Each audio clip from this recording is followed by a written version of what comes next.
Welcome viewers, I'm Pia and you're watching NewsX. Well, let's take a look at the top headlines this hour. US Secretary of State Marco Rubio has stated that only Qatar has the ability to mediate with Hamas in Gaza. This comes after last week's strike by Israel on Hamas officials in the Gulf country. Rubio, meanwhile, is heading to Qatar from Israel and has stressed that the United States will work with Doha to finalize a defense agreement very soon. Arab and Muslim leaders have called for a review of relations with Israel after emergency talks in Doha following last week's strike. The summit has issued a joint statement urging all states to take legal and effective measures to stop Israel's actions against Palestinian people. This includes reviewing diplomatic and economic relations with Israel and initiating legal proceedings against it. Heavy bombardment continues in Gaza City as Israeli strikes intensify. Gaza's Civil Defense Ministry has stated that casualties are rising rather rapidly with no sign of the assault easing. This escalation comes after US Secretary of State Marco Rubio voiced strong support for Israel's offensive. At least one person has been killed and 7 others injured after a massive attack was launched by Russia on Ukraine's southeastern city of Zaporizhia. Now, reports say that the strike sparked numerous fires with at least 10 separate attacks recorded. US President Donald Trump has stated that the American military has struck a suspected Venezuelan drug cartel vessel in international waters. 3 men were killed in the attack, which is the second such operation against suspected drug traffickers. Washington and Beijing have reached a framework agreement to shift control of the short video app TikTok's ownership to the United States. Now, as per officials, the deal will be confirmed in a call on Friday between Presidents Donald Trump and Xi Jinping. British fighter jets will join NATO allies in defending Poland's airspace after a Russian drone incursion last week. Now, as per reports, UK's RAF Typhoon jets will conduct air defense missions alongside allies from Denmark, Germany and France. This comes as tensions continue to rise across Europe. UK Prime Minister Keir Starmer has defended his decision to sack Peter Mandelson over his links to Jeffrey Epstein. Starmer has stated that he would have never appointed Mandelson as ambassador to Washington had he known the extent of those ties.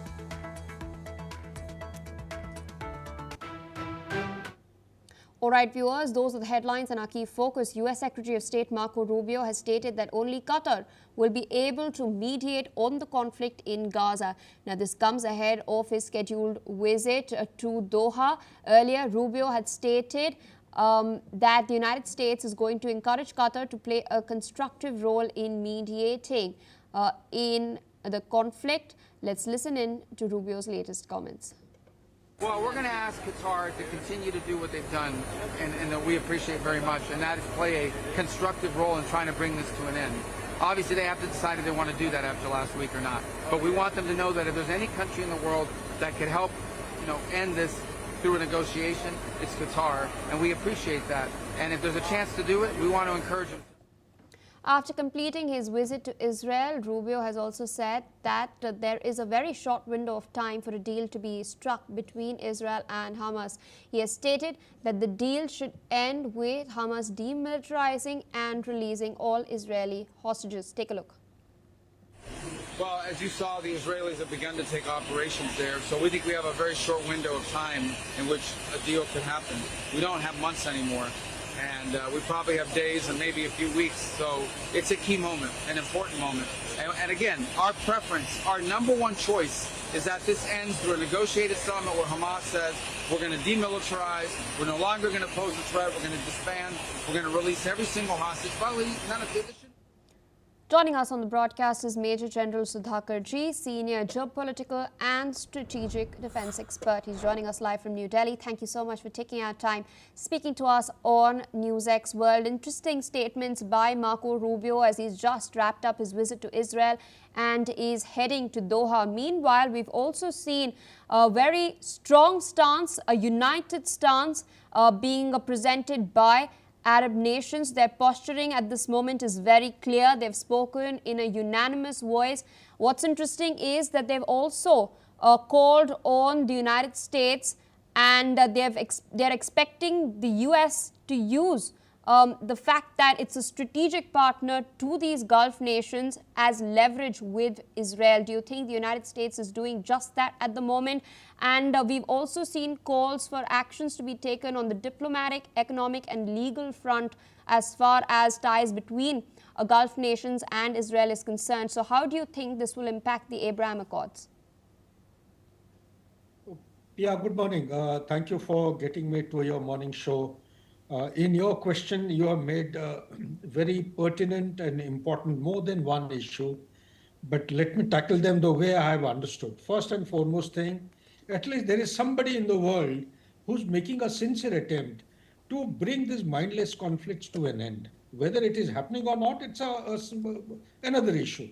And that somebody is none other than Donald Trump. No matter how much we glorify his idiosyncrasies and way of his governance, but the fact is that he is one person who's pushing it. But is it going in the right direction? The answer is no. Why is it not going in the right direction?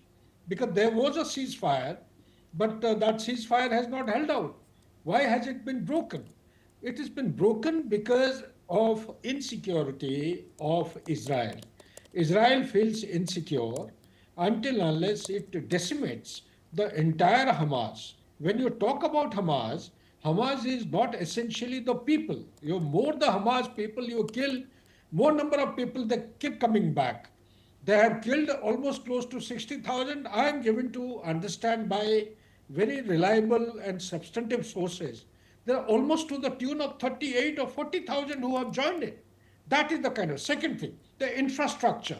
The tunnel is more than 500 kilometers long, out of which they have destroyed just about 40%, I'm told, 30 to 40%. The remaining 60 to 70% is still yet to be addressed.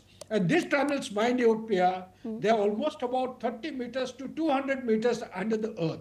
So how do they get closer to these tunnels is another big challenge. The third and most important thing is that you may destroy the Palestinians or the Hamas, but can you destroy the ideology? You cannot. The war like stored the funding which is taking place. I don't know where the money is coming from, but there are sources. The Arabic nations may have gone up together in a united manner to actually, rally behind in defense of Qatar. Qatar, what has happened today, it has happened earlier also in the past. They wanted to form some kind of a NATO grouping or an alliance, but did it actually prove to be beneficial? No, because they may have, each country has got its own national interest. They look at the perspective in their own way, but do they actually converge to the way the expectations of Qatar? It doesn't. So therefore, all I'm saying is that if you want to actually bring about a closure or an end to this meaningless, mindless kind of a conflict, I think you got to draw a line, call the shot by saying now or never. Wherever one is, as is various basis, as per military science, you bring this mindless conflict to an end by saying, here is the ceasefire, no more. If there is a violation taking place, then we must pursue our effort in earnest to make sure that the ceasefire is not violated. It will happen, they will keep violating, but you must continue to pursue it in earnest. And therefore, Pia, if I have my say, it is a very, very tall order. Today, Rubio has made a statement which is quite mellowed down, much against what Donald Trump has said. Donald Trump has said that this conflict is coming to an end, but Rubio has made it very clear that it is very difficult by diplomacy and dialogue to bring this mindless conflict between the Hamas and the Israel to an end. So what does it mean? It means that they will resort to the kinetic means which they have been doing so far. And therefore, my only plea is that the 20 people are alive, the hostages. I feel that they need to do something in a much more practical manner. Maybe give and take is the only answer to get these 20 people alive back to the mainstream, and also prevail upon some kind of a track to diplomacy must go in to actually capture the remaining the people there under the custody of the Palestinians. And last but not the least, Pia, is that ultimately people have come to know that it is a wild card which is being played by the Israelis, that there is two nation theory which has been approved by United Nations, is not something substantive which is in favor of Israel. Therefore, they are not in agreement, and they have a tacit blessings and support of USA as per my understanding. Back to you, Pia. Right, sir, I request you to stay on with us. Let's also take a look at what's happening on the ground as far as the offensive is also concerned. We do know that Israel's offensive is continuing in Gaza City. Hamas has meanwhile reacted to this, stating that it not only threatens Palestinians but also threatens the lives of Israeli captive soldiers. Hamas has slammed US President Donald Trump for applying, as they claim, double standards in his response to the ongoing offensive. Hamas has branded Netanyahu a war criminal and has stated that he bears full responsibility of the lives of the Israeli hostages in the Gaza Strip. Further, the group has stated that the United States administration is aware that Netanyahu is working to destroy all chances of reaching an agreement. The group has also blamed the US for further escalation of the war. Major General Sudhakarji, we are of course discussing, the sort of language that has been used by Rubio that is seeming to contradict what Trump has been saying. Trump so far has been, making threats and warnings as well. He's been calling for a ceasefire to be reached immediately, but the reality on the ground is much more complicated. Netanyahu is only escalating the offensive as we speak. How do you think the US could, in fact, manage to bring about Netanyahu to what they are looking for in the Middle East as far as their plan is concerned, or do you think he will buckle to their pressure? Good question, Pia. There is no easy answer or solution to the question which you have raised. The only thought process, being a military man, that comes to my mind is that when nothing is working out in such kind of crisis, the best option is to exercise restraint. When I say restraint, what I mean, the US should stop supplying the military hardware and stop supporting Israel. That is one. Secondly, what is Israel? Oh, Israel is an extension. It's a satellite post of USA. Will USA ever do it? No. So therefore, it gets us back to the same question. So where is the way forward? The way forward would lie in actually going by the UN resolution, two-nation theory. Israel has to be brought under some meaningful, tangible, restrictive kind of embargo, and they have to be rule bound. They cannot arbitrarily go and hit Qatar, which is actually some organization, some establishment, some country is holding out as against the UN. UN has become totally ineffective. Some place in the Arabic countries where the peace talks are in progress, somebody is actually holding out that olive green kind of a leaf, and you are still hitting them. The Hamas, if at all they have to be targeted, they have demonstrated themselves the ways and means. So my take on the whole issue, in short, is that Israel has to be made to exercise restraint. One, it has to be made time bound to bring about ceasefire. And third and last is that the process of negotiation should take recourse to diplomacy and dialogue, which Rubio has declined, or rather indicated that is not going to work out. I am very sure in 21st century, what our Honorable Prime Minister keeps on saying, there is no place for conflict or war to bring about peace and harmony anywhere in the world. It is diplomacy and dialogue has to be given the due impetus and importance. That is the only way forward, which will bring about some kind of a solution. And let's not forget about the two-nation theory. Israel will go all out to make sure that the two-nation theory is actually junked. They will be very happy to displace the Palestinians. I'm not talking about the Hamas. Yes, there is another point, Pia. You haven't raised the issue. Hamas, for the first time, by a US representative, they may have done it in the past also. I'm hearing from the Secretary of State, Mr. Rubio's mouth, that Hamas have been called as terrorists. If US is calling them as terrorists, why is the United Nations not been able to brand them as terrorists? Why are they the same Hamas who had been given political authority way back in 2006? How can you brand them as terrorists? If you are branding them as terrorists, well, call them so in the United Nations Security Council. Then the warfare and the modus operandi will change. So these are the couple of issues which is coming to my mind. But the sum and substance of what I'm trying to say, that any kind of kinetic means by Israel, it is a dominant force, will always elicit a kinetic response from the Hamas, and it will go on eternally without any end in sight. So therefore, the best answer is one of the major dominant forces which is dominating the Hamas has to show some kind of restraint and call it the end of warfare and bring this mindless conflict to an end. Back to you, Pia. All right, so with that, I would like to thank you for taking out time, joining us on NewsX World, providing your analysis as to what is going on in the Middle East. Meanwhile, more news coming in. We're now learning that Israel's Defense Minister Katz has stated that Gaza is burning. This has come out after heavy strikes had taken place in the city. Israel has in recent days ramped up efforts to seize control of Gaza City. The Israeli army is in fact striking numerous high-rise buildings in the city as well. It claims that these buildings are being used by Hamas. Meanwhile, Israel is also telling residents to evacuate as they plan to intensify their offensive. Listen in to what the residents are saying about this military operation.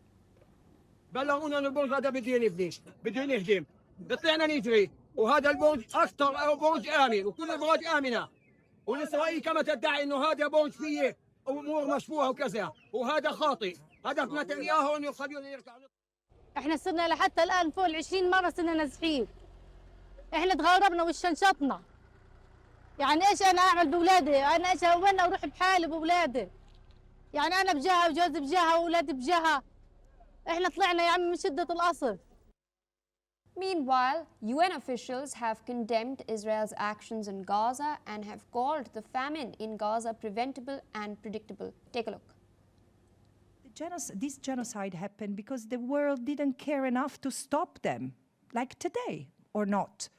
But today's genocide has something different. It's openly incited, cynically denied, and relentlessly supported, armed, and weaponized, while those who oppose it are silenced, beaten, criminalized, and smeared.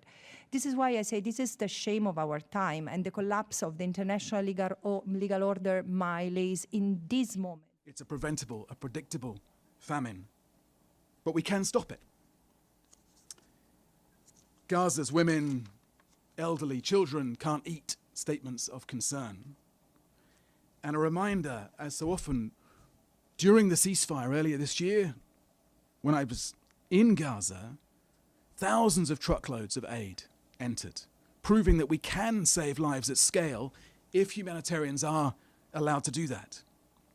So, we need the crossings open, we need functional access, we need unimpeded safe passage inside Gaza, we need the looting to stop, we need the hostages to be released, we need a ceasefire now. And all of this, of course, is against a backdrop where the rules of war are being corroded day by day. We've heard Israeli ministers talking openly about flattening Gaza and forcing people out permanently, bombing food aid, and so on.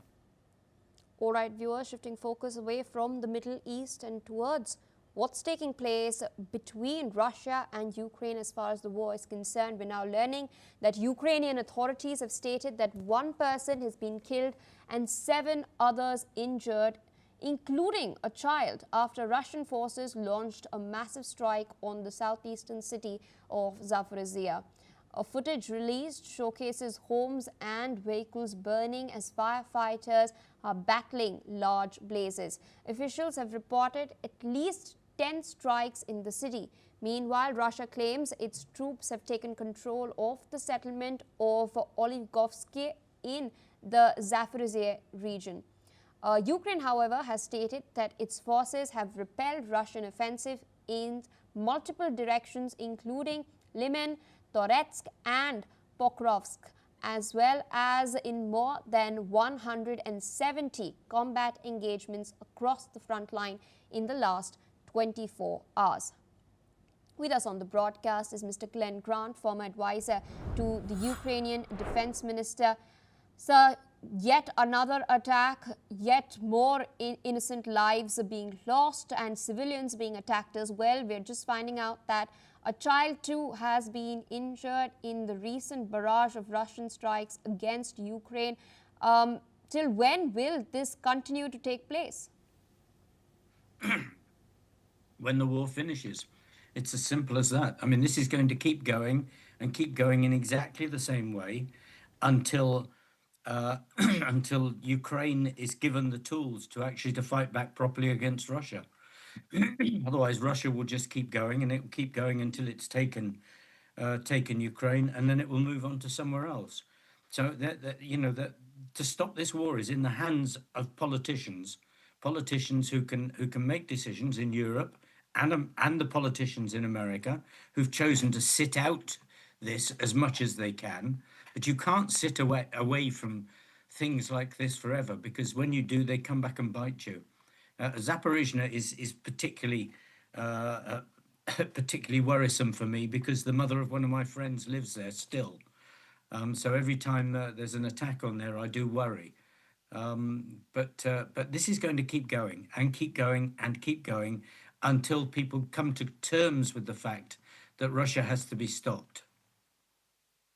And sir, I also wanted to bring to notice this interesting development that's taking place as far as mobilization of NATO allies is concerned. We've recently seen the United Kingdom, in fact, mobilizing its Typhoon jets. It will conduct air defense missions alongside allies from Denmark, Germany and France. This has come in the backdrop of incursions of Russian drones in Poland as well as Romania. What do you make of this, and what do you make of the recent Operation Eastern Sentry that NATO has now declared? Well, let's look at this realistically. Baltic air policing has been taking place for 20 odd years. So actually sending a couple of jets to another country to help in the policing or defensive activity is not new, and it's not actually difficult for UK, who does it almost on a daily basis. The Eastern Sentry activity, well, I wait to see actually what increases there, because what's happened in the past is we've had NATO's put troops in, and then gradually those troops have reduced from the Baltic states. I mean, there were British tanks in Estonia, and now those tanks have been taken away and they're back in Britain. So one has to take everything that you hear from NATO, I'm sorry, but with a pinch of salt, because it's often more words than reality. All right, so with that, I would like to thank you for taking our time speaking to us on NewsX World, sharing your perspective on what is happening on the ground. Meanwhile, viewers, we are shifting focus to more developments coming in. We're now learning that Colombian President Gustavo Petro has hit back after the United States decertified his country as an ally in the fight against drugs, ending nearly 3 decades of close cooperation. Listen in. Que los Estados Unidos nos desertifican. Después de decenas de muertos de policías, sobre todo, de soldados, de gente del común, tratando de impedir que les llegue la cocaína. Porque todo lo que hacemos realmente no tiene que ver con el pueblo colombiano, incluso se afecta al pueblo colombiano. de una u otra manera, inocentes o no, sino que es para impedirle a la sociedad norteamericana que no se embadurne más las narices. The Trump administration accused Petro of presiding over a surge in cocaine production to record levels and failing to meet even reduced eradication targets. Now, the move puts at risk more than $380 million in annual U.S. support for anti-narcotics operations. Petro, however, has struck a defiant tone, accusing Washington of murder and hypocrisy while defending his strategy to address the social roots of trafficking. Shifting focus to more developments coming in, India and the United States will hold trade talks in New Delhi, raising hopes for a breakthrough weeks after US President Donald Trump imposed punitive tariffs on the South Asian nation for buying Russian oil. India's chief negotiator for the bilateral trade talks and Special Secretary of Commerce Rajesh Agarwal has stated that the chief negotiator of United States, Brendan Lynch, will be visiting India tonight itself. Commerce Secretary Sunil Barthwal has confirmed by saying that the US team will meet Indian negotiating officials as well. He has stated that both sides are in a positive frame of mind on the matters related to trade. This meeting may pave way for the 6th round of trade talks that were earlier scheduled for the 25th of August in New Delhi, but were postponed after Trump imposed a punitive tariff upon India. Meanwhile, joining us on the broadcast is Jajit Bhattacharya, an economist and financial expert from New Delhi. Thank you for taking our time speaking to us on NewsX World. At the outset, I'd like to ask, what are your expectations from this meeting? We do know that the Indian government has been quite resolute as far as ensuring the protection of the interests of farmers in India are concerned. We do know that the Trump administration is eyeing opening up of India's agricultural sector, but this has been a red line for New Delhi. I think, India has been quite flexible since the time the Trump administration had come in, and therefore it has been flexible in terms of everything else except where it really hurts the Indian people, which is in terms of farm-related economics, which includes both agriculture and dairy. This is a position that was well known to the US. This was a position well known even when the first round of discussions started, and around May, the whole conversation had come to a closure with the agreements on both sides, but suddenly that was ripped apart. And now I'm glad to see that the US has come back to the table after whatever happened in the last couple of months. And my expectation would be that, I wouldn't say expectation, but my view of the outcome would be that India will still stick to its red lines, even though the last point that the US is saying is that at least let us have our corn being sold in India. Now, as per free market economics, if that corn is cheap, then India will surely buy it. If it's not cheap, then India will not buy it. We are corn deficient, especially when India has moved towards corn-based ethanol, which is getting blended in our fuel. So we do require the corn as long as it's at a reasonable price. And that's where it really stands as we speak right now.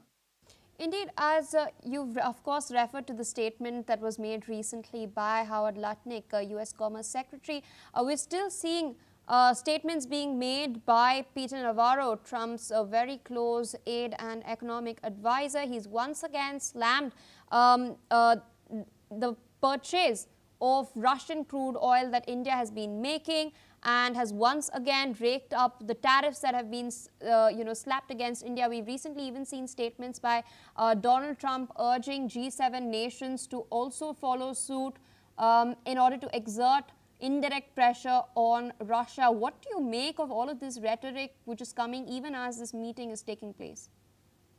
Well, if it's illegal to buy Russian oil, then India will stop buying Russian oil. But for that to be done, then the US has to work with the UN and the rest of the nations to make it an illegal activity, which it is not. On the other hand, if the US wants to include that as a clause in the Indo-US trade agreement, then that's something for the negotiators to discuss. But banning purchase or procurement of any goods from a third party in a free trade agreement or a bilateral trade agreement is actually unheard of. So I doubt whether that will either also happen. And therefore, these may be simply pressure tactics because things are not going to change. If the world has to stop buying Russian oil, then the world has to be prepared to pay far more for the goods and services that they are consuming right now, because the lack of oil will have significant inflationary impact, and that's going to impact everything that we consume, from food to clothes to services, and that's going to have a detrimental effect on not just the US economy but the global economy, including the Indian economy. So I'm sure the US administration must be aware of the implications of pushing for a total ban on consumption of Russian oil. But if they think that's the right thing to do, then they need to pass, sanction Russian oil, which hasn't happened. There's no sanction on Russian oil. There is a lowered price that has been put on Russian oil, and that's been put by the West. And India is buying at that price. If the West feels that nobody should buy Russian oil, then a sanction needs to be passed, which hasn't yet happened. Indeed, absolutely. This is something that even the Union Minister for Petroleum, Hardeep Singh Puri, pointed towards in a recent op-ed that he had published, that India is using legal channels to purchase Russian oil. With that, I would like to thank you, Mr. Bhattacharya, for taking our time speaking to us on NewsX World. With that, viewers, we're shifting focus towards developments that are taking place within the United States of America. We're now learning that US President Donald Trump has established a Memphis Safe Task Force modeled after the recent federal law enforcement surge in the nation's capital as part of a broader initiative. He has stated that this is needed to combat urban violence. Trump has also emphasized that he plans to take similar action in Chicago next.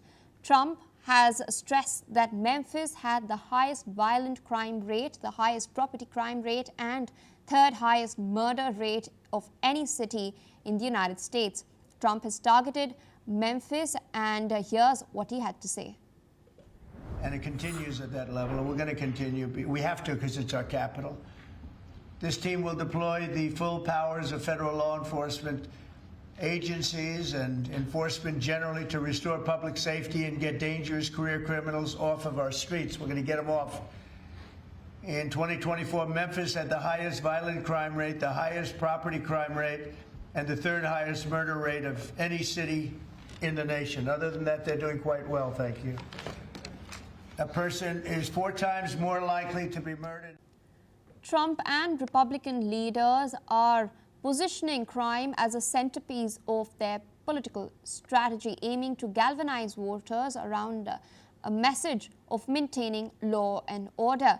Now, with federal deployments to Memphis and Washington, D.C. and promises of expanded crackdown in cities like Chicago, the Trump administration is casting violent crime as a national emergency and attempting to frame Democrats as weak on public safety. Trump has issued a memorandum to establish the task force and has vowed to take similar actions soon in Chicago and elsewhere. Trump has also, in fact, stressed upon his plans to do the same in Chicago. Listen into what he has to say. We want to lose Chicago. We're not going to lose Chicago. So we're going to have to go very big, and we're going to go probably, we're thinking about it for next Pam. We're going to hold it off. We're going to do some of the smaller ones. And the truth is, our people are so good. Gaddy, you're doing a great job wherever you may be. We're doing so good that I don't think we need too much practice, right? But we got to go and save our big cities, our great cities. Chicago's a great city, and we're going to make it great again very soon. And I think we can do that. More news coming in from within the United States of America. The D.C. Circuit has denied the Justice Department's request to put on hold a judge's order temporarily blocking Trump from removing Lisa Coco, who was an appointee of former Democratic President Joe Biden. Now, this comes after U.S. District Judge Jacob ruled that Trump's claims that Cook committed mortgage fraud before taking office were not sufficient grounds for removal under the law that created the federal governor. Now, the Trump administration is expected to appeal this ruling in the U.S. Supreme Court. Meanwhile, the U.S. Senate has narrowly confirmed Stephen Miran to the Federal Reserve's Board of Governors, expanding U.S. President Donald Trump's influence over the Federal Reserve and handing his top economic advisor one of 12 interest rate setting votes on the eve of a key policy meeting. Now, reportedly, it typically takes months for a federal governor nominee to be confirmed by the Senate, and in Miran's case, it took fewer than 6 weeks. Well, viewers, this is all the time we have for this bulletin. More news and updates on the other side. Stay tuned on NewsX World.